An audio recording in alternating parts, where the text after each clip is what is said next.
Hello les amis, bienvenue sur la mécanique selon boule. Donc aujourd'hui on fait les disques et les plaquettes sur la Seat Ibiza. Donc lors de l'entretien je m'étais aperçu que les plaquettes et les disques étaient à faire. Donc aujourd'hui nous allons réaliser ce remplacement. Donc ces disques et plaquettes se situent à l'avant sur la Seat Ibiza 1,2 litre TDI. Donc voilà, de 2012, voilà si je me souviens bien. Donc sans plus attendre, je fais le point avec vous de l'outillage qu'on aura besoin. Et puis on va remplacer ces disques et plaquettes. Allez, c'est parti.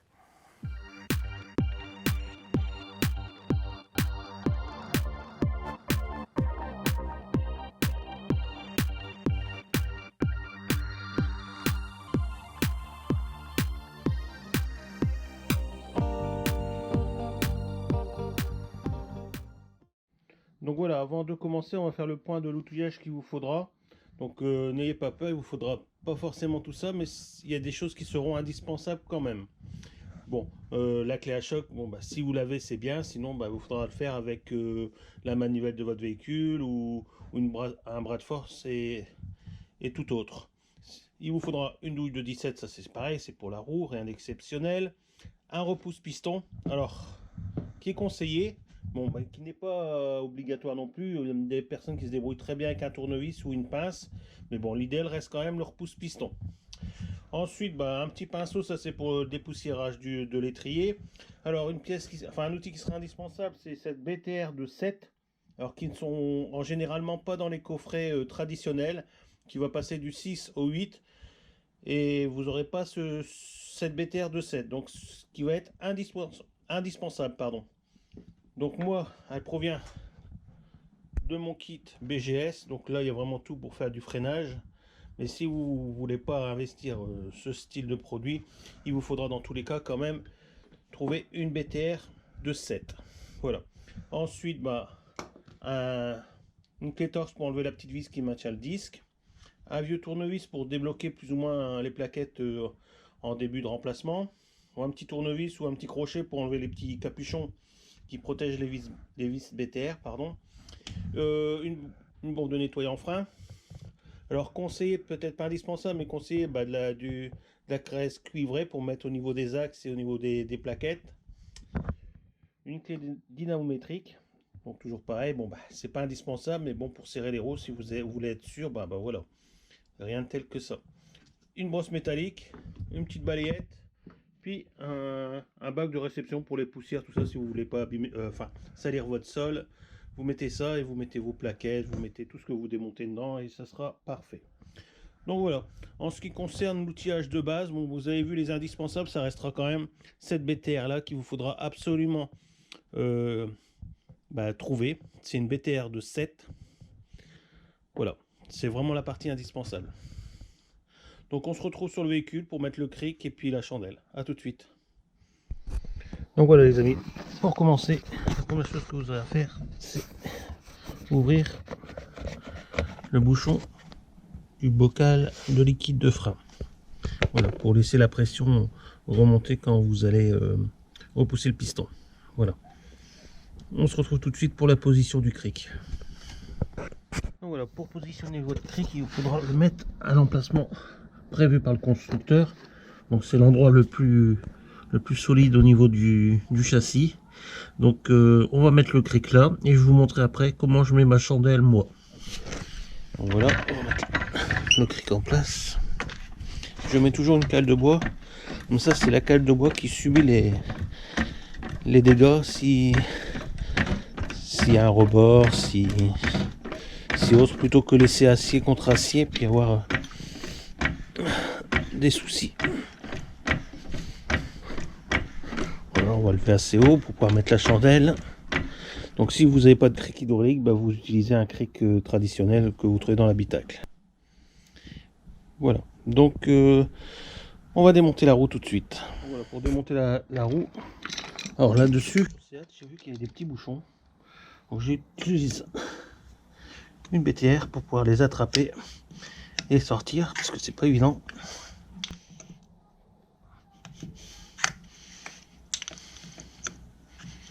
Voilà. Oui.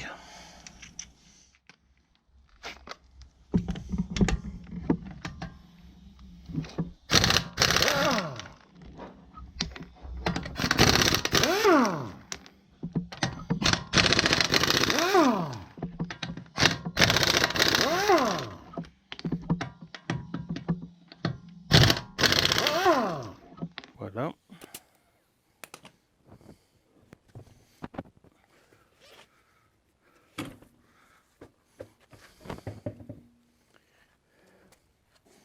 Donc si j'enlève la roue, c'est pour vous faire voir exactement où mettre la chandelle. L'idéal, c'est quand même de le mettre avant de retirer la roue. On va monter un petit peu. Voilà où je pose toujours ma chandelle. Donc ça va être toujours au niveau du berceau, au niveau de l'articulation où il y a le triangle qui arrive. C'est vraiment un point assez solide et stable. Donc il suffit juste après de baisser le cric, il va se poser dessus tout doucement. Et voilà, votre véhicule est en toute sécurité. Donc pour commencer, on va commencer par desserrer la petite vis Torx. Donc je vous conseille, suivant les modèles que vous avez, si ça fait un moment que ça a été fait, ça va être de donner un petit coup sur la vis. Donc vous prenez un chasse-goupille assez gros et vous venez donner un, deux coups dessus, histoire de décoller le cône. Et après, vous utilisez votre torque et ça vient tout seul. Voilà. Donc ça, c'est la première chose que je fais. Parce que c'est toujours la plus pénible et autant la faire bien tout de suite. Donc maintenant, je vais braquer l'orientation des roues de façon à avoir beaucoup plus de visibilité sur l'étrier. Donc voilà, c'est parti. Je vais mettre mon bac en dessous. On va commencer par retirer nos deux bouchons. Voilà. Alors, c'est des bouchons qui sont indispensables.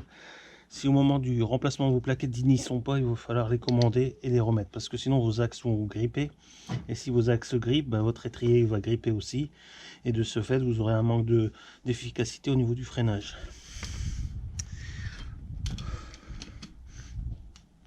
On prépare la BTR 7. On va décoller un peu les plaquettes. Donc vous mettez votre tournevis entre la plaquette et le disque ou directement comme là moi dans le système de ventilation et vous faites une petite pesée. Ensuite il ne vous reste plus qu'à débloquer les deux BTR. Assurez-vous bien que la clé est bien au fond et on dessert.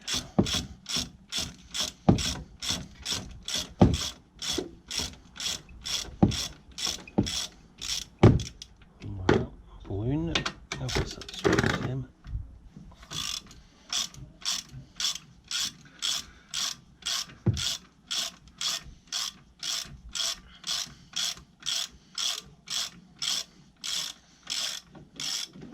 Voilà pour deux.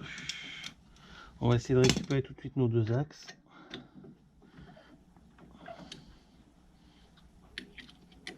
On continue à dévisser comme si vous desserriez la vis, ils vont venir tout seuls. Voilà. On a une. Si ça tourne dans le vide, vous faites une petite pesée pour aider l'axe à sortir. Et voilà. À partir de là, il ne reste plus qu'à retirer notre étrier, désassembler les plaquettes. Voilà pour une.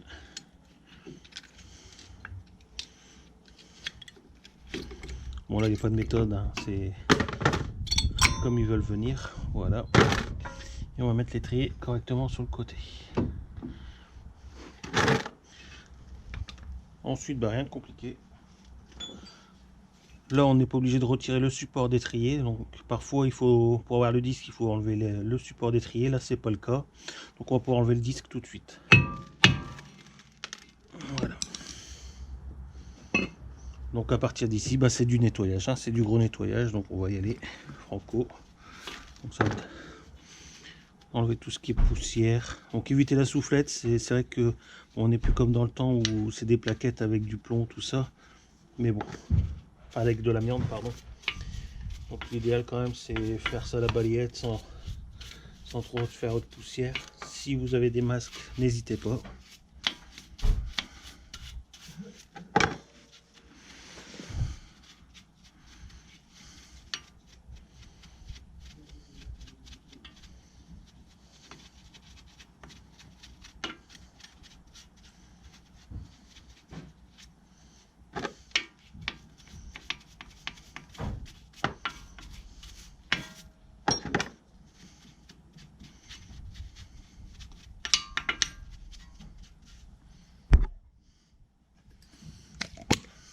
ferai un coup de nettoyant fin.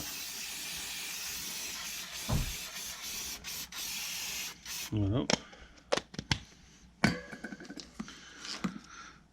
Un petit coup de brosse au niveau des emplacements d'étrier et des plaquettes.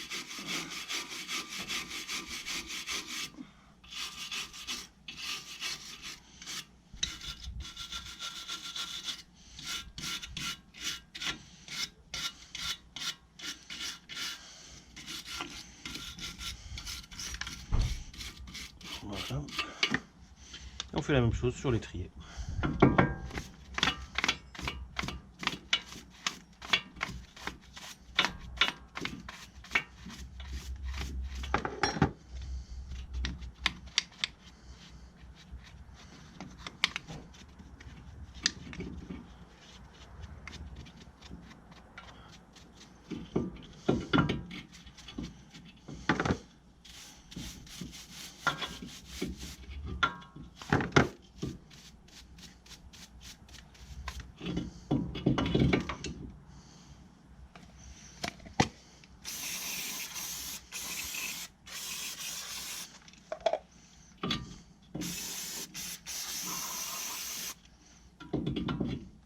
Voilà, je vais préparer le disque. Donc pendant ce temps-là, un petit coup de brosse aussi au niveau de notre fusée, pardon.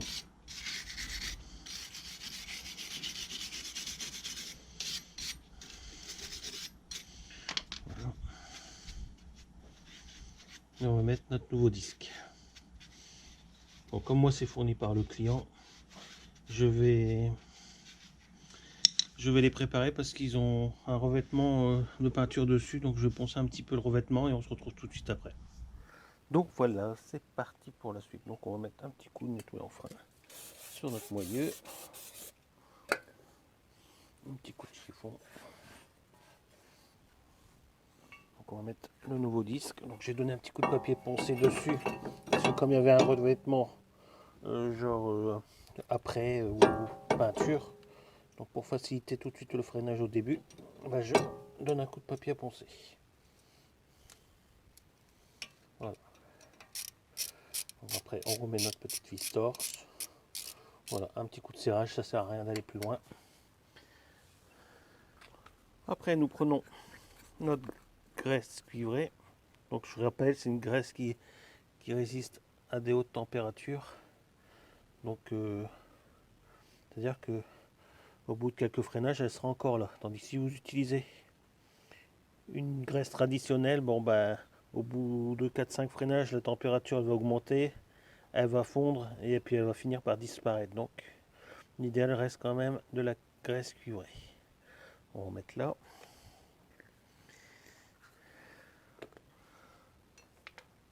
Avant de repositionner nos plaquettes, on va repousser le piston. Alors, je vais préparer mon repousse-piston.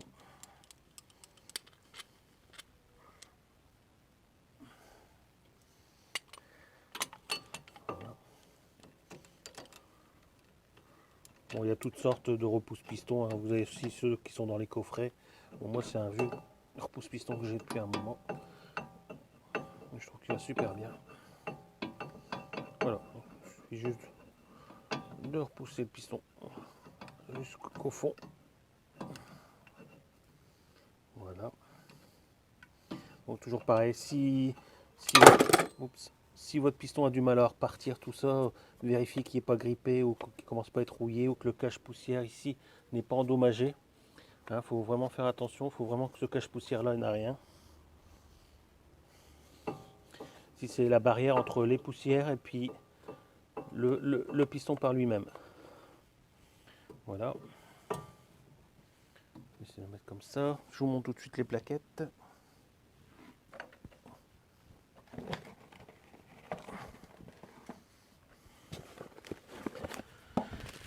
Donc pour les plaquettes, attention, malgré qu'ils se ressemblent fort, il y a deux types. Donc avec des petites griffes qui vont être côté roue et trois grosses griffes qui vont être eux dans le piston. On va commencer à mettre ceux du piston. Donc ça c'est, je ne veux pas dire tordu à mettre, mais bon, il faut avoir le coup. Voilà. Donc vous l'emboîtez bien dans le piston. Et ensuite le deuxième, enfin la deuxième, elle vient côté extérieur. Voilà. Une fois en place, vous positionnez votre étrier. Donc le bas en premier, parce que ça va faire un système de U qui va venir se prendre dans l'embase. Donc en bas d'abord, et après vous poussez vers le haut. Et votre étrier en place. On en profite pour donner un petit coup sur nos axes. Et eux aussi vont réceptionner de la graisse cuivrée. Voilà, vous en mettez bien sur le tour et vous repositionnez. Donc les vis d'étrier ne seront pas remontées à la loctite, ils vont rester tels quels.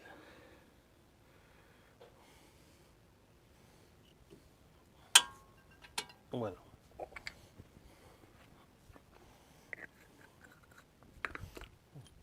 Il ne reste plus qu'à les revisser. Vous voyez, même à la main, il n'y a rien de quoi. C'est rien de dur, hein, ça va tout seul. Le deuxième. Donc c'est pareil, vous les faites prendre à la main. Ne faites pas à la clé à choc ou cliquez tout de suite. Faites-les prendre à la main. Parce que si vous en foirez une, vous devez démonter tout l'ensemble. Et en plus ici, le support d'étrier est solidaire de la fusée. Donc si vous commencez à foutre en l'air les pas de vis des étriers, vous allez être bien embêté.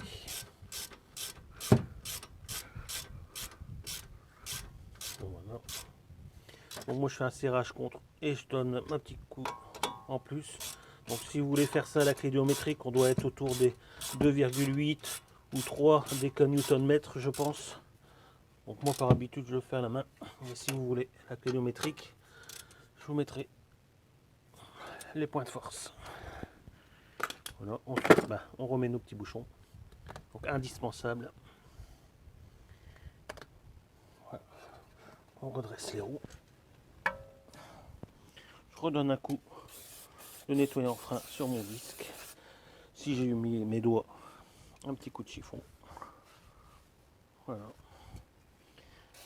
Donc un petit coup sur les plaquettes, mais je viens pas mettre du nettoyant frein où j'ai mis de la graisse cuivrée. Ensuite, je vais repositionner ma roue et on va refaire la même chose de l'autre côté.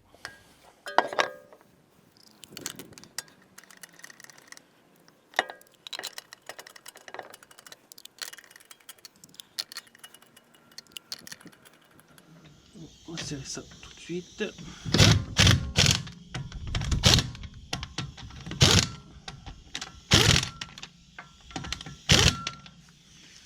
Donc voilà, une fois terminé, je relève mon cric. Je récupère ma chandelle. Je mets le cric à 0. Donc je suis là. Je vais prendre ma clé dynamétrique réglée sur 10 déca-newton-mètre et je vais faire le serrage de la roue.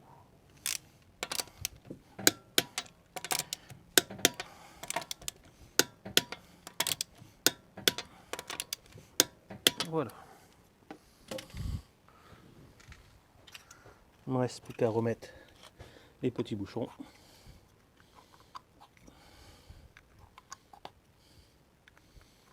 Voilà. En ce qui concerne ce côté-ci, c'est terminé. Je vais refaire la même chose de l'autre côté, bien sûr. Je remets pas ça en vidéo, ça sert à rien, c'est la même chose, c'est identique, c'est les mêmes gestes. Donc on se retrouvera une fois que j'aurai terminé de l'autre côté pour appuyer plusieurs fois sur la pédale de frein, qui est très important à pas oublier, et faire le niveau du liquide de frein. Et ça sera terminé pour ce véhicule. Alors je fais ça de l'autre côté, on se retrouve après. Donc voilà, j'ai terminé le côté droit, donc les deux côtés ont été remplacés.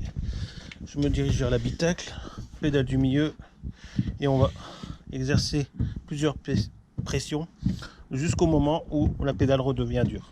Donc une fois terminé, il ne vous restera plus qu'à vérifier le niveau. Et si le niveau est bon, remettre le bouchon. Voilà. Donc voilà les amis, cette vidéo est terminée, j'espère qu'elle vous a plu, j'espère qu'elle vous sera utile si vous remplacez vos disques et plaquettes sur votre Seat Ibiza ou sur un autre véhicule si c'est plus ou moins les mêmes gestes à faire. Sinon, si vous devez vous lancer dans cette réparation et que vous avez encore des doutes, n'hésitez pas à lâcher vos messages sous la vidéo dans les commentaires ou alors dans le nouvel onglet communauté qui se trouve juste à côté des vidéos. Donc vous pouvez poser vos questions là-dessus, j'y répondrai aussi. Voilà. Sinon, bah, si vous avez apprécié la vidéo, n'hésitez pas à la partager, liker. Et si vous n'êtes pas encore abonné, bah, abonnez-vous tout simplement. Voilà, tout est dit. Donc à très bientôt sur la mécanique selon boule.